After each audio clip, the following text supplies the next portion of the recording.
Mich hat's hier nach Gehrden verschlagen, einer kleinen Stadt im Nordwesten Deutschlands. In diesem Film soll es nämlich um Orte gehen, die richtig schlecht angebunden sind. Und bei meiner Recherche bin ich auf Gehrden gestoßen. Wir sind hier gar nicht so weit weg von Hannover, aber trotzdem ist das Thema Anbindung und gerade mit öffentlichen Verkehrsmitteln hier ein Riesenthema.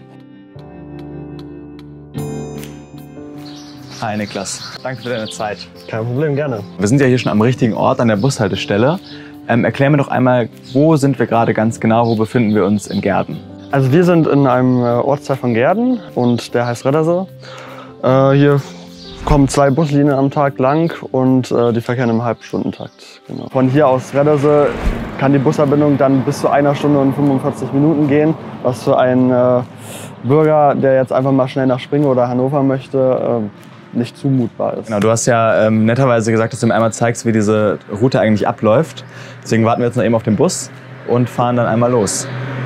So machen wir's. Auf geht's in Richtung Springe. Die Stadt liegt unweit von Gehrden und ist ein wichtiger Ort für viele junge Menschen. Denn hier gibt es Sportvereine, Restaurants und vor allem die Berufsschule. Doch der Weg nach Springe ist kompliziert. Wir nehmen zuerst einen Bus nach Empelde in die komplett entgegengesetzte Richtung. In Empelde steigen wir um in einen weiteren Bus und fahren nach Weetzen. Mittlerweile sind wir gut 1 Stunde unterwegs und sind ungefähr wieder dort, wo wir losgefahren sind. Luftlinie zwischen Gehrden und Weetzen, 4 Kilometer. Hier steigen wir in die nächste S-Bahn. 15 Minuten Fahrt und endlich sind wir da.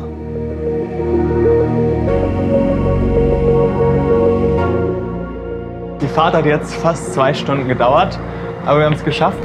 So wie den Menschen hier in Gehrden und Umgebung geht es ganz vielen jungen Leuten in Europa. In diesem Film wollen wir aber nicht nur Probleme zeigen, denn an ganz vielen Orten in der EU gibt es kreative Lösungsansätze. Meine Enter-Kollegin Camille hat ein spannendes Projekt in Frankreich gefunden. Ici à Moissac, on a trouvé une solution astucieuse pour se déplacer. Comme on ne peut pas compter sur les bus, on compte sur l'entraide avec un système d'autostop 2.0. Là, j'ai rendu avec Léo, il a 18 ans, il utilise Réseau-Pouce pour aller voir ses potes. Donc il y a une carte avec les différents arrêts. Ouais. Si on veut ajouter un trajet, le petit plus, on choisit. Si on est en voiture et qu'on est conducteur, on sélectionne le morceau conducteur. Sinon on est passager, là on est passager du coup. Notre position, notre destination. Et donc là du coup, on va faire juste avec l'arrêt. Voilà. Ok.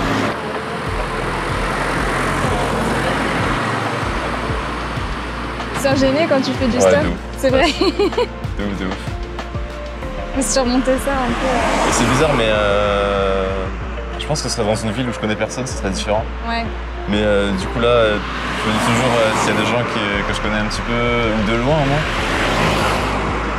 Après voilà. Ouais. Moi j'ai toujours fait tout seul. Ouais. Après, avec des potes, on le ferait aussi. Hein. Limite, ça serait plus rassurant quoi. Ouais. Tu te sens moins seul sur le bord de la route quand t'es à deux quoi.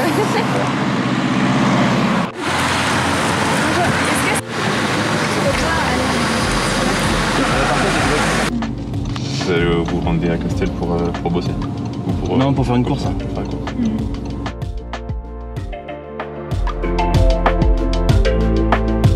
Bon alors ce trajet, c'était rapide? Ouais, c'était assez rapide franchement. On n'a pas trop attendu, on a fait quoi, une dizaine de minutes, un peu moins. Réseau-Pouce, c'est une application qui existe dans pas mal de régions françaises, mais c'est ici qu'elle est née. Et là, on a rendez-vous avec Lucas, qui est originaire de Moissac, mais aussi responsable du réseau. Et il va nous expliquer comment le concept est né et pourquoi il a émergé ici.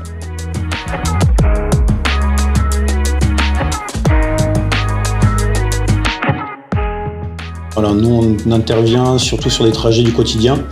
Donc trajets courts en quelque sorte, donc 0 à 30, voire 40, 60 km. Mais c'est des trajets en fait, où nous on intervient sur des territoires ruraux où les communes sont séparées de 10, 15, 20 bornes, mais compliqué de se déplacer si on n'a pas de voiture et en vélo trop dangereux, à pied trop long. Donc on essaye de régler un peu ces soucis-là. C'est quoi la différence avec Réseau-Pouce par rapport à de l'autostop classique? Alors, il y a on va dire la grosse différence, c'est qu'on essaye de créer une communauté, c'est d'avoir le plus d'utilisateurs pour appartenir à une communauté d'autostoppeurs et de conducteurs. Déjà d'un côté parce que c'est pour un peu créer du lien social, avoir des rencontres, mais aussi pour que les gens qui n'ont pas forcément l'habitude de faire de l'autostop soient un peu plus sereins quand ils partent. Voilà, c'était super intéressant de découvrir Réseau Pousse. Et d'ailleurs, en Europe, il y a pas mal d'initiatives assez cool qui existent face à ce problème de mobilité. En Wallonie-Belge, par exemple, il y a un système un peu similaire, sauf que c'est un taxi solidaire et tu payes seulement 30 centimes par kilomètre. Et en Espagne, à Castilla y León, c'est le minibus scolaire qui sert aux habitants pendant la journée. Voilà, Lukas, Niklas, j'espère que ça vous aura un petit peu inspiré. Würdest du sagen, diese schlechte Anbindung hängt auch junge Menschen ab? Auf jeden Fall. Also gerade weil wir nicht flexibel sind, wir Erwachsene, die sich einfach das nächste Auto nehmen können oder Carsharing, das wird ja mittlerweile auch angeboten. Das können wir ja nicht nutzen. Wir haben keinen Führerschein oder auch einfach gar nicht das nötige Geld. Ja, lieber Niklas, danke, dass du mich mitgenommen hast und bis bald. Ja, danke. Auch nochmal echt krass, wie groß die Diskrepanz eigentlich zwischen Stadt und Land ist.